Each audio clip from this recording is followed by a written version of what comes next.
Good morning students, welcome back to the e-learning platform of the GS College of Commerce, Wardha.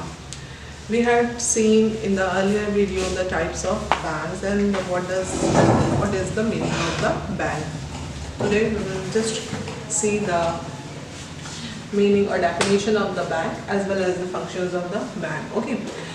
What is the bank? Bank is actually the institution which actually collects the money from those people who are having it in surplus, okay, and who wants to save it and lends this money to those who are in need of the money, okay, as the author has said. A bank collects money from those who have it to spare or who are saving it out of their income, and it lends this money to those who require it, okay. So this is the fundamental, as the definition itself suggests, the fundamental functions of the bank. And what are the fundamental functions of the bank? That is to accept the money and to lend the money. Apart from these two fundamental functions, that is accepting and lending the money, the bank also performs some other functions which we are going to see today. Let's see what are the functions of the commercial bank. The first one is there accepting the deposits, okay. So bank collects the deposits from those who have the money in surplus or who wants to save it, okay. So the money is accepted by the bank via the different types of accounts. The first one over there is the saving deposit accounts, okay. Saving deposit accounts, here the bank actually accept the deposits from the people who have the money in surplus or who actually wants to save it, okay. This is actually the account where the small savings of the people are accepted, okay. There are certain restrictions on the withdrawal, and as far as the interest is concerned, the interest is also provided by the bank on the saving deposit account. But from the recurring deposit account or from the fixed deposit account, the rate of interest on the saving deposit account is normally low, okay. Now this next type of the account is the current deposit account. The current deposit account, this is the account which is normally is opened by the businessmen or the traders, where they have to make the multiple transactions in a day.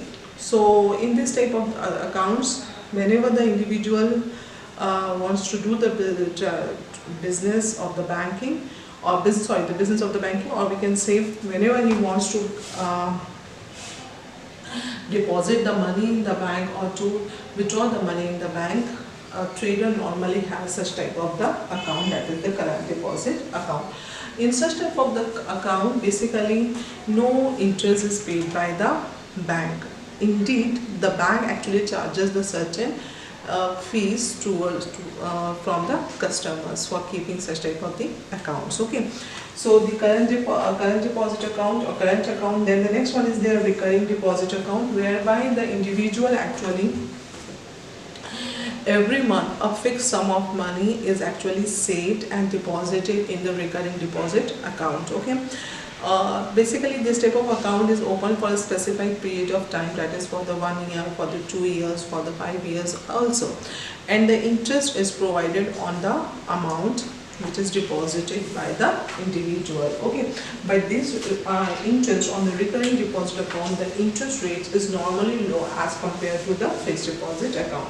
If we are talking about the fixed deposit account, in this account lump sum money is actually deposited for a certain period of time or for a specified period of time, that is like 1 year, okay. It's for 6 months also, for 1 year, 6 months, or for the 2 years, and for a longer period of time the money is deposited under the fixed deposit account. In this type of the account, basically the interest is more as compared to the other types of the deposits which are made by an individual. So as far as the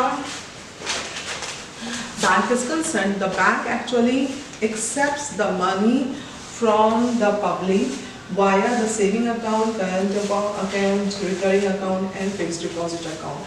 Via these money, via these accounts, whatever the money is accepted or accumulated by the bank actually utilize this money for giving the loan to the different type of the different individuals, okay. Basically different individuals, or to which we can say the traders and the businessmen all. Okay, now we are coming on the next important aspect of the commercial bank, that is, or commercial bank's function, that is of advancing of the loans. Okay, so when we are talking about the advancing of loans, these loans are provided to by the bank. Okay, these loans are provided by the bank actually charges a certain rate of interest to the person who are actually taking the loan from the bank. Okay, and normally while advancing the loans or by giving the loans to the individual, basically the rate of interest is more as compared to the deposits acceptance. Okay, so the difference between the loan the difference between the interest rates, or the difference between these two interest rates, that is on the interest on the deposits and the interest on the loans, is actually the income of the bank. Okay, now see what are the different ways the bank actually gives the loans. Okay, the first one over there is money at call. Money at call, this is the short period loan, which is actually from 1 day to 14 days or 14 days time period. And normally in this type of the loan, basically this type of the loan is provided by the bank to the other banks or the other financial institutions. Okay, so this is actually the money at call. Similarly, the cash credit, this facility is provided by the banks to the businessmen for the short period of time. Okay, but this short period of time is more than the money at call. Okay, it is for the 1 year also, or 1 year. Okay, so when we are talking about the cash credit, a certain amount is actually finalized or is given to the individual, and he can withdraw the money as per his requirement. Whatever the amount which is actually withdrawn by an individual via the cash credit account, the interest is levied on that amount. Okay, not the entire amount of the credit which is actually advanced to the or given as a loan to the individual. So cash credit facility which is provided. Similarly, the overdraft facilities, OD facilities, whereby an individual can withdraw the more money above his balance. Okay, that is again the OD facility is granted up to a certain limit, a certain limit of the amount. So an individual can withdraw the money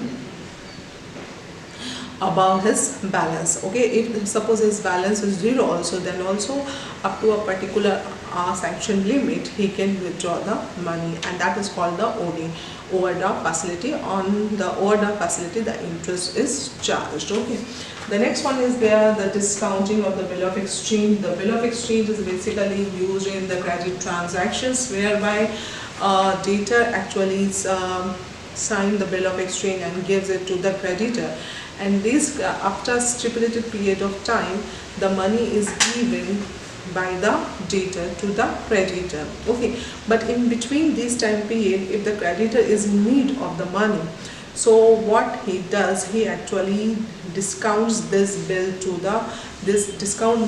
from the commercial bank. So after deducting a nominal fee, or we can say the commission, the bank actually gives the amount to the person, okay, that is the creditor, and after when the time period is over, then the debtor actually gives the money to the bank. Okay, so that is the process of the discounting of the bill of exchange. Then the next one is the term loan. This is actually the medium term loan as well as the long term loan. Okay, in this type of the term loan, we can also say that is the home loan also.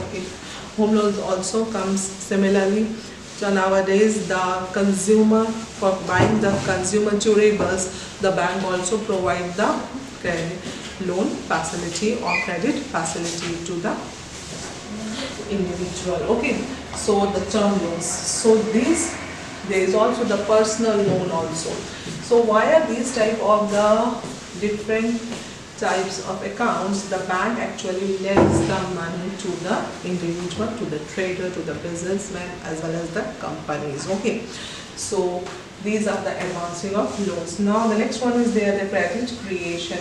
As far as the credit creation is concerned, This is an important function of the commercial banks. Okay, via this function basically the credit is generated in the economy. So this is an important function. We are going to deal this function in detail in the later part of our chapter. So I am skipping this particular point here. Now the next one is they are promoting the check systems. Okay, this is another function of the bank, that is the promotion of the check system via the banks basically, because the bank actually accept the checks, okay, and on the checks the bank makes the payment. So in the country, if the check system is to be promoted, this check system is promoted by the commercial banks. Okay, so the commercial banks promotes the check system. Then the next one is these are the agency functions and the general utility functions. These are again the functions which are provided by the bank. So in case of the agency function, whereby the bank is working as an agent of its customer. Okay? So agency functions whereby one is their remittance of the fund. The fund is transferred from one place to another place, that is remittance of fund. Similarly, the collection and the payment of the credit instruments. The banks actually makes the payments on the credit instruments also. Similarly, the execution of the standing orders, of the customers, whereby the customers gives the instructions to the bank to pay the premium of the insurance, and so like such type of the payments which are to be made by an individual, and these payments are made by the banks on behalf of its customers. So here the banks work as an agent of the firm. So it comes under the agency functions. Then the next one is the collection of the dividend and interest. The bank also collects the interest as interest on the debentures and the other securities. Similarly, the dividends on the shares. Okay, so collection of the dividend interest. So when the dividend actually deposited in our account. Okay, interest is also deposited in our account. So what does it mean? It means that the bank is collecting it. Okay, so collection of the dividend as well as interest. Similarly, the acting as a trustee and the executor. The will of an individual are actually executed by the bank. So here the bank's role is of the trustee as well as the executor. So these come under the category of the agency functions. The bank also performs the general utility functions, and when the banks perform these agency functions as well as the general utility functions, the bank charges normally the certain amount of commissions, okay, which the individual has to pay to the bank. Again, there is the general utility function. There is actually the locker facilities. So locker facility is provided whereby safe is actually provided to the customers, where he can keep his belongings, especially the precious belongings, to this locker. Okay, where he have to pay the rent to the locker facility to the bank. Okay, so locker facility. Similarly, the letter of credit. Basically this is actually issued by the commercial banks to its customers to show its credit worthiness. Okay, so letter of credit is basically, this letter of credit is normally used in the international trade, okay, or foreign trade. So letter of credit is also issued by the commercial banks to its customers. Then the collection of the different statistical information is also collected by the bank. Okay. The next one is the underwriting the securities. Underwriting the securities, you had studied this concept of underwriting of the securities or underwriting of the shares in the first year. Okay. So when we are talking about the underwriting of the securities, what does it mean? The bank actually gives the guarantee, okay, of the successful guarantees of the securities. Okay. So a bank underwrites it, and the customer has the trust on the bank, and on this trust basically the individual actually purchases a certain security, that is the shares. So underwriting of the securities are also done by the bank, and for this purpose the bank actually charges the commission from the issuers of the securities. So underwriting securities. Similarly, the bank also performs the foreign exchange business, because the banks also deals in the foreign currencies. Okay, and via the foreign currencies, the bank actually provides the help to its customers, for dealing in the foreign exchange transactions. Okay, so these are the functions of the typical or traditional functions of the commercial banks. Okay, the banks are, above all this, the banks are also performing a lot of functions which you are seeing in nowadays in our day-to-day life. Okay, so this is the portion of the functions of the commercial banks. The next aspect we will see in the next video lecture. Thank you.